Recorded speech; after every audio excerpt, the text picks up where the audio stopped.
Picture this. You're sitting on a jumbo jet at cruising altitude. The seatbelt sign was just turned off. The flight attendants begin their drink service, pushing the beverage carts down the narrow aisles. Suddenly, without warning, your stomach lurches into your throat. Your body floats upward, weightless for a split second. Hot coffee splashes across the cabin. The flight attendant who was just pouring your drink is now suspended in mid-air.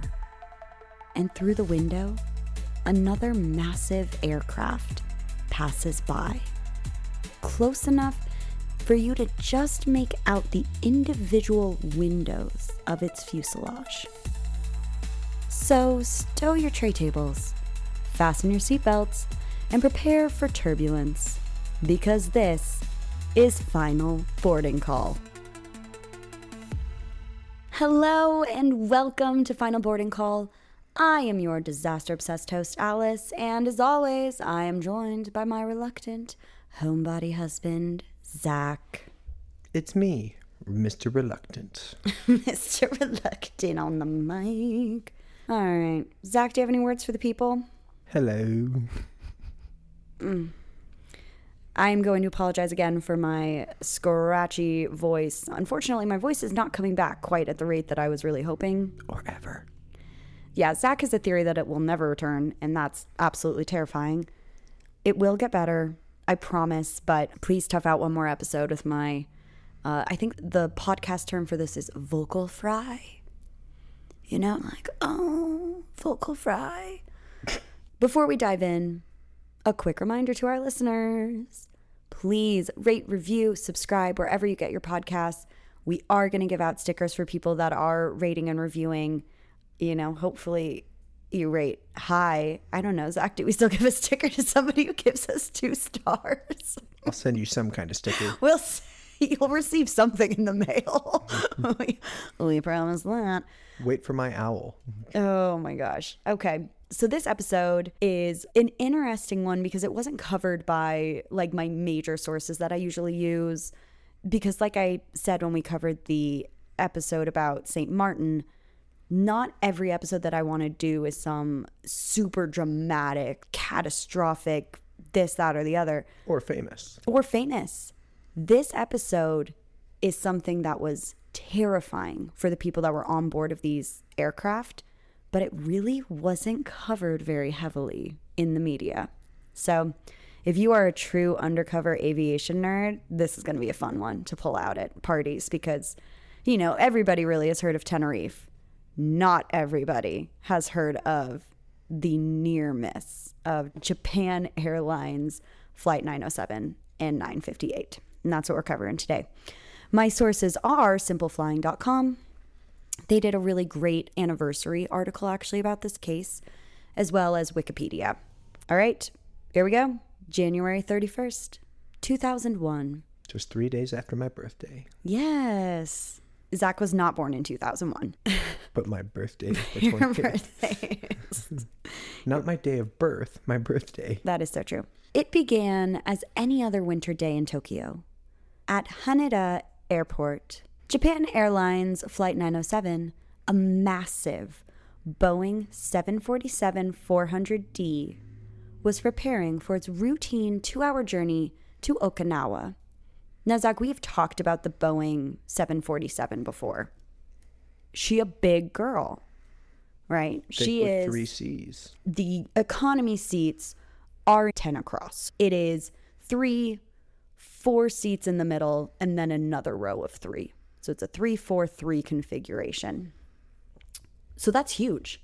So this is a routine 2-hour journey. It's going to Okinawa. Don't you dare, Zachary. I'm doing the best that I can. This is one of the most famous or most well-known places in Japan that everybody has heard the name. Well, guess what? Ask me questions times. about Kuchan, bud. Been there, done that. Been to Sapporo.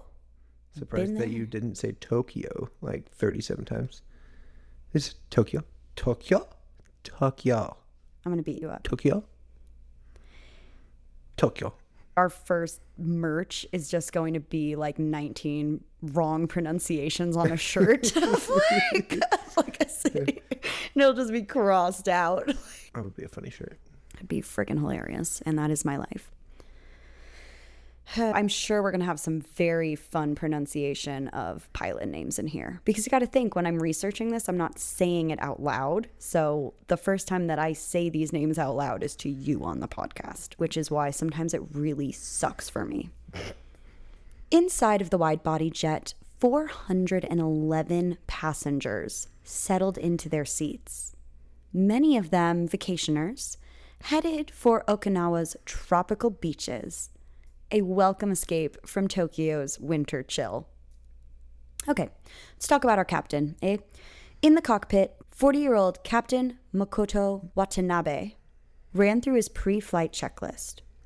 Captain Makoto was an experienced pilot, the kind of aviator who had seen almost everything in his years of flying.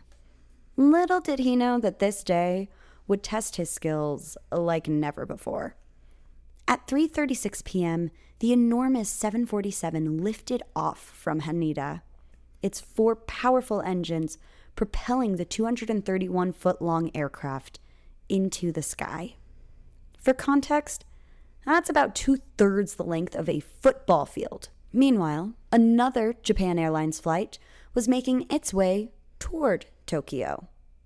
Flight 958, a 3-engine McDonnell Douglas DC-10, had departed from South Korea and was carrying 237 passengers and 13 crew members. At its control was 45-year-old Captain Tatsuyuki Akazawa, guiding his aircraft towards Narita Airport across the Sea of Japan. The flight plans for these 2 massive aircraft would have them safely pass each other with over 2,000 feet of vertical separation. So that's 7 football fields stacked end to end. And that is the standard safe distance required for aircraft at cruising altitudes. And I imagine there's a huge draft behind planes, just like interstate cars. So I'm sure that's the distance to guarantee it's all broken up. It's still smooth air. Yep. It also allows, I'm sure, for like if there's some sort of incident, if there's a sudden drop in elevation for whatever reason, it's just enough of a barrier that, you know, some shit could kind of go wrong and you would still be safe to have these 2 aircraft pass each other.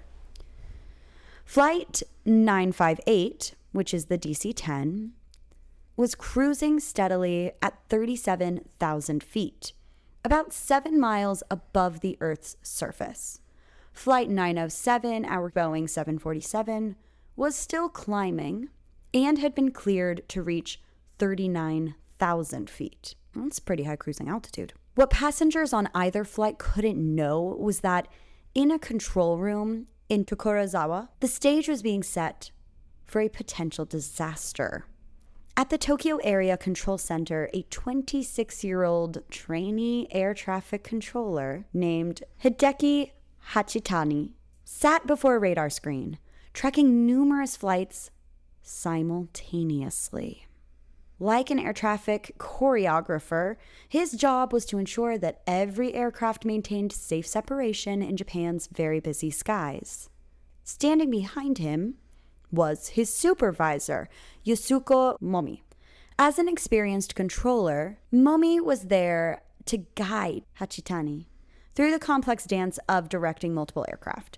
But on this particular afternoon, something would go terribly wrong.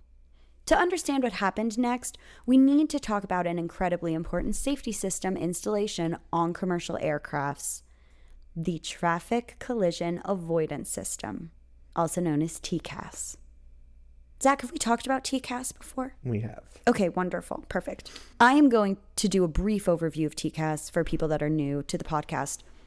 TCAS is a guardian angel. It constantly monitors the airspace around a plane. It really is like having a second set of eyes that can see through clouds, see through darkness. It's an automated system that communicates with other nearby aircraft. It tracks their position, their altitude, their trajectory, and when it detects another plane getting too close, it springs into action.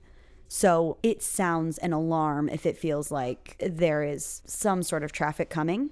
And what makes TCAS so fascinating to me, and just like such a cool, clever system, is that the systems of the two planes will actually communicate to each other. And the TCAS on one plane will tell the pilot to gain altitude, and the TCAS in the other plane will say drop altitude or go lower. And by communicating with each other, if the pilots listen to and follow the TCAS instructions, it will avoid a potential collision, right? Brilliant. What a cool system. Around 3:54 p.m., about 20 minutes after Flight 907 had taken off, both aircraft found themselves in the same area of sky. On board both planes, the TCAS alarms suddenly activate. In the cockpit of Flight 907, the Boeing 747, an automated voice commanded, "Climb, climb." Meanwhile, in the cockpit of Flight 958, the system was instructing, "Descend, descend." If both crews had followed these automated instructions, we would not be talking about this episode on the podcast. So here we go. Let's figure out what went wrong, shall we? The systems worked exactly as designed. It detected a potential problem and it communicated to each plane with very clear instructions on what they should have done to avoid a collision. However, our trainee controller made a very critical error. So remember, over in the control tower, we have a guy. He's a trainee. He's new. He's being quote unquote supervised. And he says, you guys are fine. Just stay there. No. Well, let's figure out what he did, shall we? Noticing the potential conflict on his radar screen, he intended to instruct Flight 958, which is the DC-10, to descend.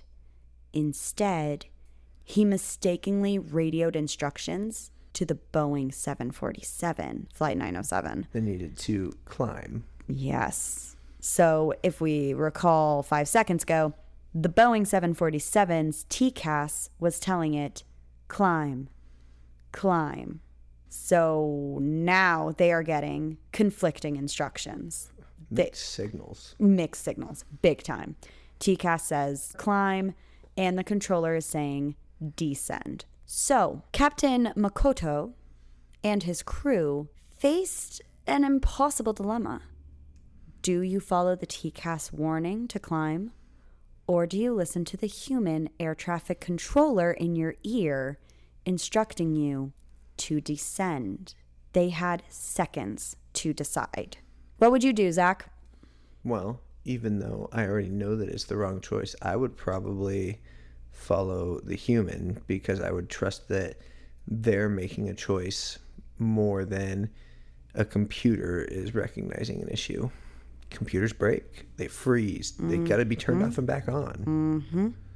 So that is exactly what our pilot decided to do. So following what was standard procedure at this time, Captain Makoto chose to follow the human controller's instructions.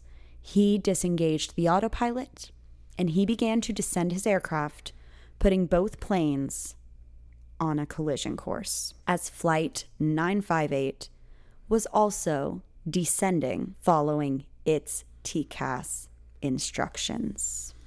So only one of the planes got called into by the human. Correct. Okay. And the human thought he was talking to the other plane. So now, instead of them being on different trajectories, we have now taken both of them and just lowered them both. Yes. Yeah.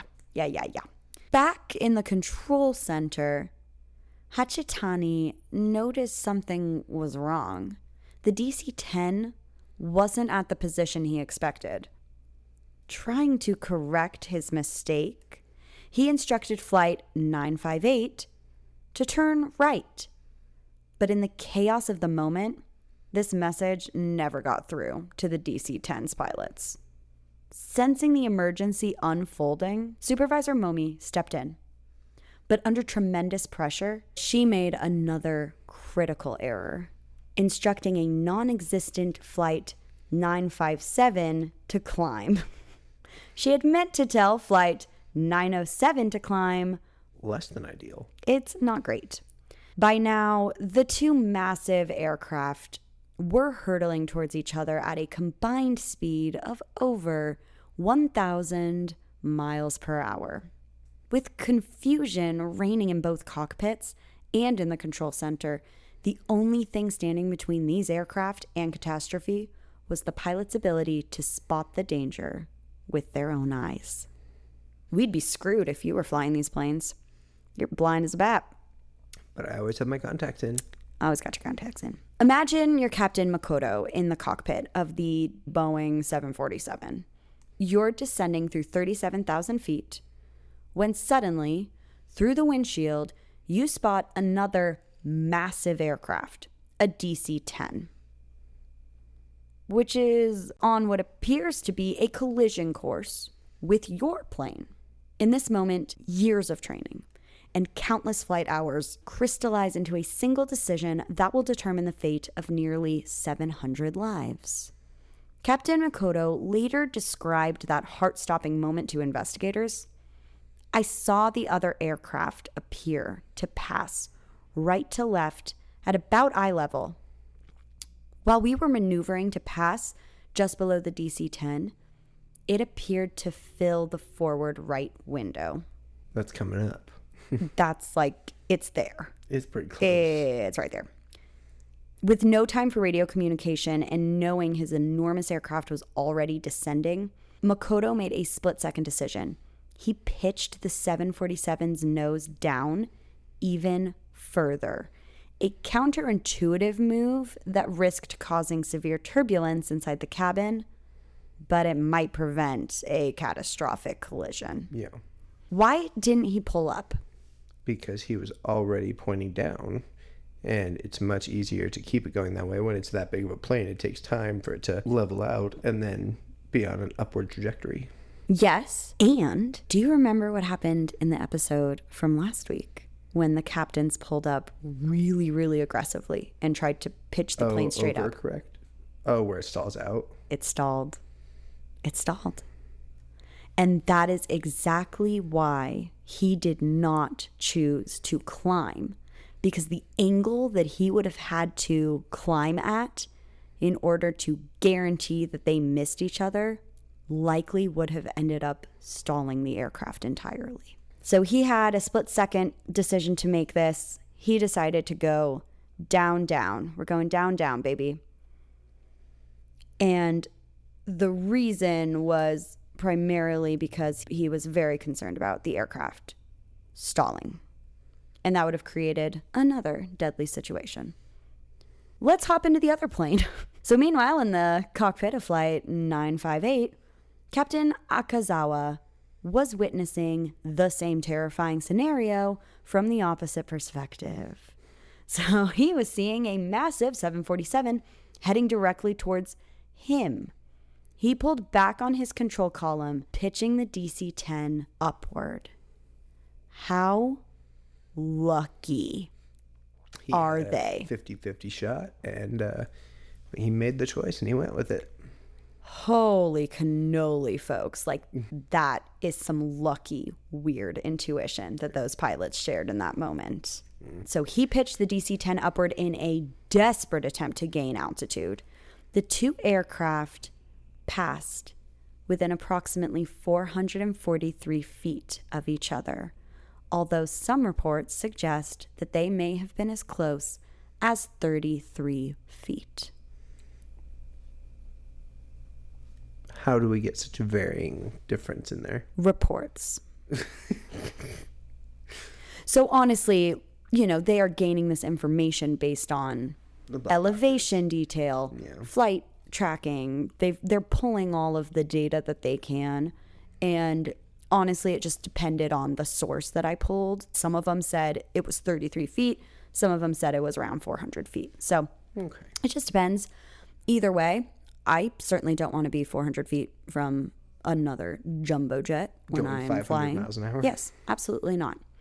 That is way too close when we think that the safe distance is 2,000 feet. So, to put this into perspective, at their cruising speeds, this distance would have been covered in less than half a second.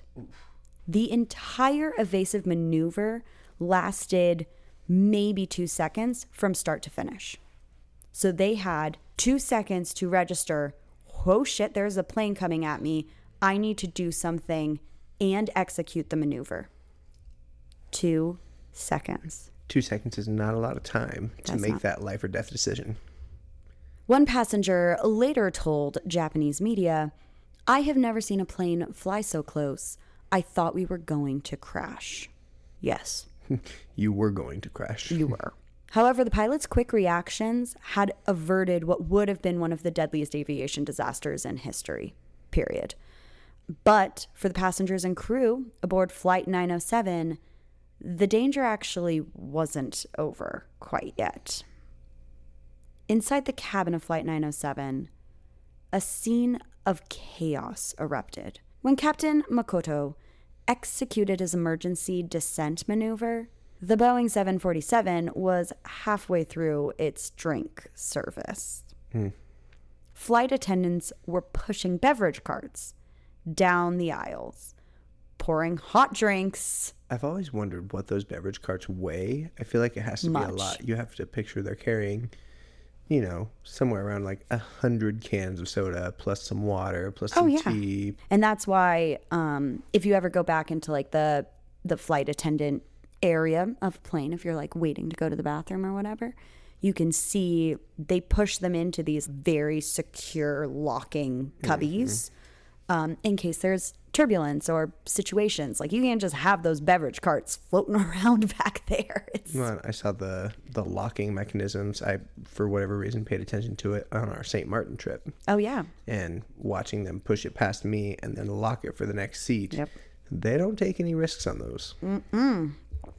No. Okay. We've got hot drinks being poured. I'm one of those people. I love a good hot drink on an airplane, which is so bad because I research these stories. Like I know how bad shit can get, but that's fine. I immediately poured into a thermos with a lid. So safety first. The physical forces at work during this maneuver are crucial to understand what happened next. So in a normal level flight, we experience what's called 1G. You get 1G. It's the natural force of gravity, right? It keeps us in our seats. It allows us to walk up and down the aisle, the normal things that make gravity work. However, in a sudden, steep descent, the aircraft can experience what pilots call negative G. Oh, for where you start floating up and... Where objects and people will float instead of staying pressed down. I want to do turbulence when the plane suddenly drops like the 20 feet that it does and your stomach feels like it jumps up into your throat. On steroids. Yeah. Because not only does your stomach feel like it jumps into your throat, your entire body is floating, all of you. I think there are those adventure flights that you can do where you actually go and like experience 0 Gs. Have you ever heard of that, where they take you into a plane and then you get to like go and do like a whoa? And I'm pretty sure this is kind of how they do it. They take you like way, way up high, and then all of a sudden the plane just goes into like a sudden drop, basically. Don't quote me on that, folks. But I would actually love to do that. It's on my bucket list to do one of those flights. I think that's what they do in The Big Bang Theory. So the moment that Captain Makoto pitched the aircraft's nose down, everyone and everything unsecured in the cabin was immediately thrown upward toward the ceiling. This is why it is so critical that even when the fasten seatbelt sign is off, you wear your seatbelt. If you are not walking to go to the potty, you have your seatbelt on, because shit like this does happen. It's real. The people that are chilling in their seats without seatbelts on have never listened to our podcast. 2 large beverage carts, each weighing 112 pounds. All right. Yeah. So that's about the weight of a full-size Great Dane dog. It's the weight of a real heavy dumbbell. It's the weight of me. Okay. It's valid. Were flung upward and slammed into the ceiling with such force that they dislodged panels. One cart became wedged in the overhead compartments, while another struck a passenger. Zach. She was probably 85. Don't stop. That's like horrible. That's horrible. Flight attendants in the middle of service had no time to secure themselves, obviously, because one moment the plane is completely fine, the next there is no gravity. Yeah, there's no time to call that in. No. Flight attendants, please take your jump seats. No, they had 2 seconds, right? If that. If that. They were thrown into the ceiling, along with laptops, books, bags, all of the crap that people have when they're on an airplane. Brutal. Anything not strapped down, hit the ceiling. Hot coffee, hot tea, spilled across the cabin. It is scalding passengers. The human toll of this was actually quite significant. A 54-year-old woman broke her leg when she was thrown from her seat. One boy was hurled across 4 rows of seats. In total, 100 passengers reported injuries. 9 of them were deemed serious, including the poor flight attendants, the 2 flight attendants who had been performing the drink service. However, despite their own injuries, the cabin crew, they started doing emergency protocol because they're badasses. Flight attendants are freaking awesome. They just got thrown from their seats. Everything is going crazy, and they're like, this seems like an emergency. I'm going to put on my... I got to go help these people. I got to go help these people. Once the aircraft did stabilize, they immediately began attending to the injured passengers. They applied first aid, and they really tried to restore calm to the terrified cabin. I can't even imagine the absolute terror of those freaking people. Yeah, you get close enough to hear another jet's engines, I'm freaking out myself. It's one thing when you're in quote unquote crazy turbulence and people around you are like, whoa, and they get all nervous and they grab the seat and they start panicking and stuff. This was a nosedive, so steep that the cabin lost gravity. It's pretty wild. So meanwhile, let's hop to our other plane, right? The DC-10. Now, where the Boeing 747 dove, they chose to climb. Thank God they did that. Just a lucky perfect call. Yes. In this plane, there were no injuries. Oh, good. Passengers did know that something had happened. They knew that some sort of emergency maneuver was executed. Yeah, still a hard climb. Yes. But it was the opposite direction that held you Yes. in your seat rather than threw you out of it. Correct. Yes, it added G's instead of removing the G's. So they certainly knew, they were aware, but they were not injured. So that is a good news. After the near miss, Captain Makoto immediately turned his damaged 747 back toward Haneda Airport, making an emergency landing at 4:44 p.m., which is about an hour after the incident. Flight 958 continued to Narita Airport and landed normally at 4:32 p.m. So they didn't have any injuries, and I guess they were like, okay, well, we're groovy. Finish this We're flight real just gonna do it. By evening, 8 passengers from Flight 907 remained hospitalized, with 22 injured passengers having been released after their treatment. Hospitals around Tokyo were treating various injuries from broken bones to burns from the spilled hot beverages. I think about this all the time. It's why I am very particular about having my tea in a lockable thermos. I never have an open container of tea if I am in a car, a plane, anything like that. So, Japan Airlines did respond quickly, dispatching representatives to hospitals and sending apology letters to all passengers on the 747. Thankfully, All of the injured passengers eventually recovered fully. However, the repercussions of those few terrifying seconds in the sky over Japan were just beginning. The investigation into the incident began immediately, with Japanese authorities analyzing flight data, cockpit voice recordings, and air traffic control communications. Their findings, published in July 2002, revealed the central issue that had put nearly 700 lives at risk: confusion over whether the pilots should prioritize TCAS instructions or air traffic control commands when the two conflicted. At the time, there was no clear international standard on which instructions pilots should follow in a scenario like this. Captain Makoto had followed what was then standard procedure, which is to prioritize human controller instructions over something that is automated. Based on their findings, investigators actually made a crucial recommendation to the International Civil Aviation Organization, which is the United Nations agency that coordinates aviation standards worldwide. And they really recommended that there was a clear guidance that TCAS should always take precedent over air traffic control instructions in situations like this. Trust the robots, I guess. But honestly, in this scenario, it really makes sense. I don't disagree. I mean, The TCAS knows. Yeah. Yes. It's designed to do one thing, and then on the other hand, you have a rookie person that is trying to keep things organized. I mean, it's just human error it's human is error. a thing. Yeah, absolutely.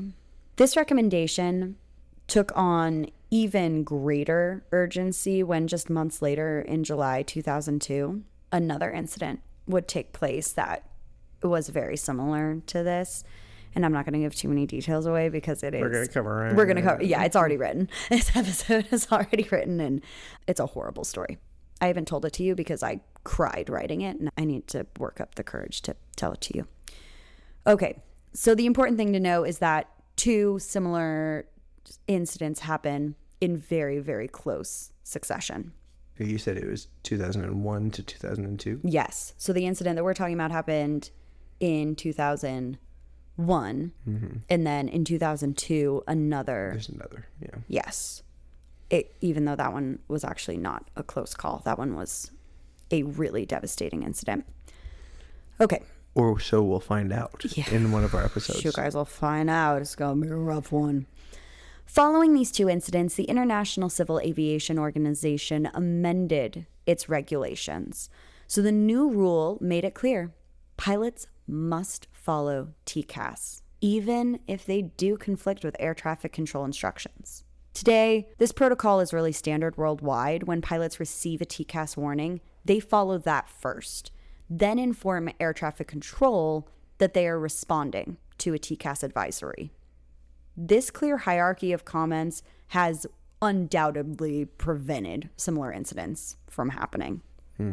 But the fallout from the Japan Airlines incident didn't just end with regulatory changes.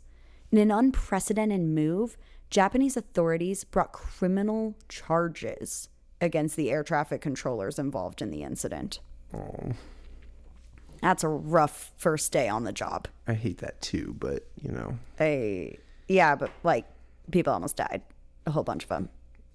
Almost. And if the pilots were not amazing and paying attention and weirdly mentally synced up, shit would have hit the fan. It would have been very bad. Or the turbine. Zachary. In March 2004, prosecutors formally indicted both trainee controller and the supervisor, charging them with professional negligence. So the trainee controller, Hachitani, and the supervisor, Momi, charging them with the negligence. So what's going on your permanent record? Yeah. Their case went to trial later that year, with prosecutors eventually seeking 10-year and 15-year prison sentences, respectively. Wow. Extraordinarily severe penalties for an incident of this, nature, which, while serious, did not actually kill anyone. Yeah. No one died from this. So 15 years in prison. Yeah, that's nuts. I don't think that punishment fits the crime, but that's okay. Yeah, that's pretty wild. The controller's case dragged through the Japanese legal systems for nearly a decade, with initial acquittals, followed by appeals, convictions, and counter appeals.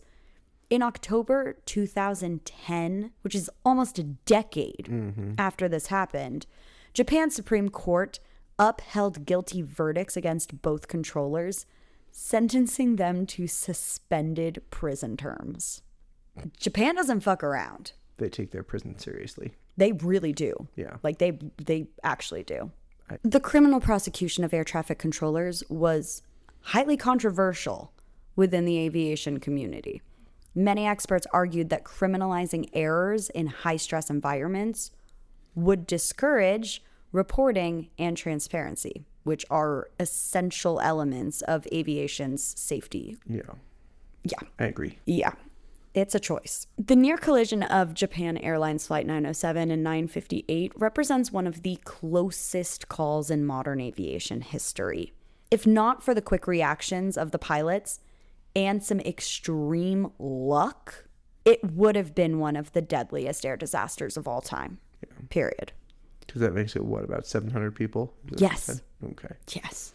What makes this case so fascinating is how it illuminates the complex relationship between human and technology in the modern world. The TCAS system was right, and had both aircraft followed the automated instructions, they would have maintained safe separation. But the human tendency to trust humans over machines led to a really dangerous situation.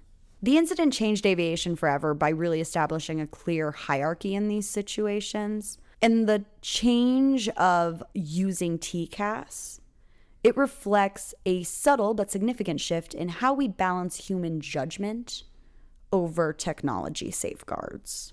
So those lessons from this incident remain relevant today. As recently as 2023, there were over 20 serious close calls reported in U.S. airspace alone. Wow. With investigations revealing that over 75% of air traffic control facilities were understaffed. That's one of the big jobs. You'll get that. Yeah. That freaks me out more than anything else, honestly, when I'm flying, is thinking about how short-staffed they are. Yes.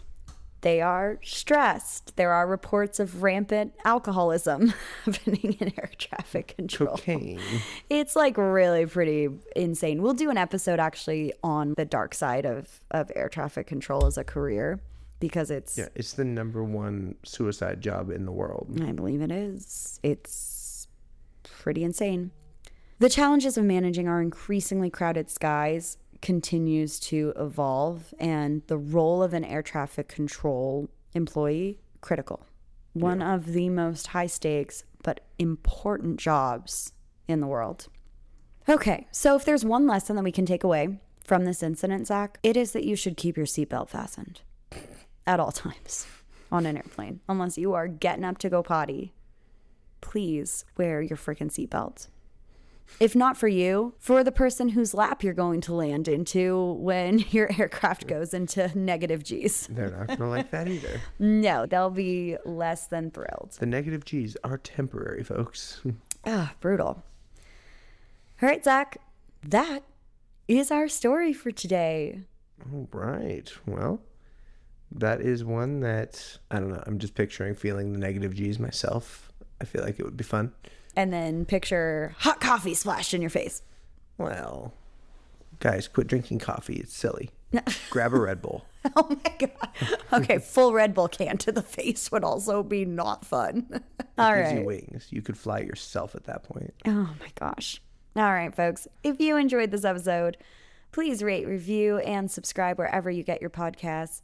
You can also follow us on social media at Final Board and Call Pod for behind-the-scenes content, update on future episodes, and we also have a Facebook discussion group that's really fun as well.